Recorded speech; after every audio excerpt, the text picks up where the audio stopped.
Hello viewers, চলুন দেখা যাক কিভাবে আমরা এক্সেলের অনেক বড় ধরনের ফাইল কিভাবে এক পেজে প্রিন্ট দিতে পারি, বা স্কেল ঠিক করে আমরা কিভাবে এক পেজের মধ্যে প্রিন্ট দিতে পারি।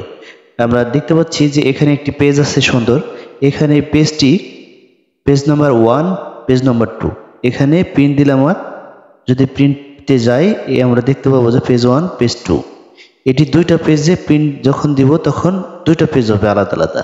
বাট আমরা দেখাবো কিভাবে যে কোনো একটি বড় ধরনের ফাইল আমরা কিভাবে একটি পেজের মধ্যে প্রিন্ট দিতে পারি। এর জন্য আমাদেরকে প্রথমে চলে যেতে হবে পেজ লেআউটে, দেন এখানে মার্জিন দিয়ে দেব, কমিয়ে দেব। দেন আমরা ল্যান্ডস্কেপ করে দেওয়ার পরে এখানে দেখতে পাচ্ছেন মাঝ বরাবর একটি ব্লু কালার দাগ এসেছে। সেই জন্য আমরা কি করব, এখান থেকে পার্সেন্টেজ কমিয়ে দেব। যখন আমরা দেখতে পাবো যে পেজ নাম্বার অনলি 1, দেন আমরা প্রিভিউতে যাব। দেখতে পাচ্ছেন যে পেজ নাম্বার 1, এখানে 2 নম্বর কোনো পেজ নেই, এক পেজে চলে আসছে। দেখতে পাচ্ছেন যে আপনি যখন এভাবে স্কেল কমাবেন সেই ক্ষেত্রে আপনার পেজ একটির মধ্যে চলে আসবে।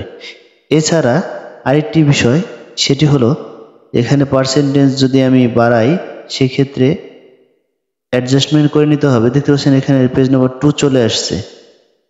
তো এই বিষয়টি আবার আরেকটা পদ্ধতি আমরা করতে পারি, সেটি হলো আমাদেরকে প্রথমে এখানে পেজ নাম্বার 1, পেজ নাম্বার 2 এখানে আমরা চলে যাব ফাইলে, ফাইল থেকে প্রিন্ট থেকে এখানে দেখতে পাচ্ছেন যে দুইটি পেজ হয়েছে। তো নো স্কেল এখানে যাব। এখানে গিয়ে আপনারা নিচে দেখতে পাচ্ছেন যে উপরের দিকে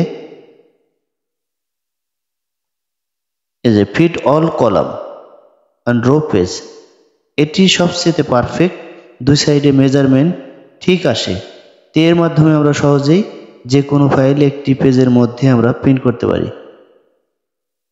এখানে দেখতে পাচ্ছেন অনেক সময় যে আপনি পার্সেন্টেজ বাড়াবেন, এটি হাইট হয়ে গেছে। তো এই বিষয়টি কিভাবে আমরা হাইট যে পার্সেন্টেজ দেবো সেটি আমরা কিভাবে খুব সহজেই সেই পার্সেন্টেজটা আমরা বাড়াতে পারি।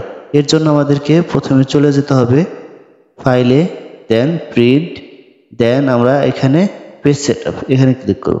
দেন আমরা এখানে যে পার্সেন্টেজ আছে সেই পার্সেন্টেজটি আমরা বাড়িয়ে দেব।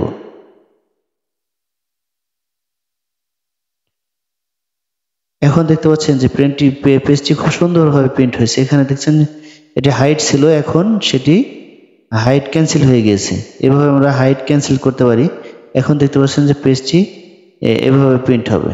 তো এভাবে খুব সহজে আমরা যে কোনো বড় ধরনের ফাইল খুব সহজেই প্রিন্ট করতে পারি, যেটি অফিসিয়াল কাজের জন্য খুবই গুরুত্বপূর্ণ। কারণ অনেক ফাইল থাকে অফিসে, যে ফাইলগুলো আপনাকে অনেক কলাম, অনেক রো থাকবে, এগুলো একটি পেজে প্রিন্ট করতে হবে। তবে আমরা খুব সহজেই আমরা যে কোনো বড় ধরনের, যত বড়ই হোক, আপনি এক পেজে প্রিন্ট দিতে পারবেন।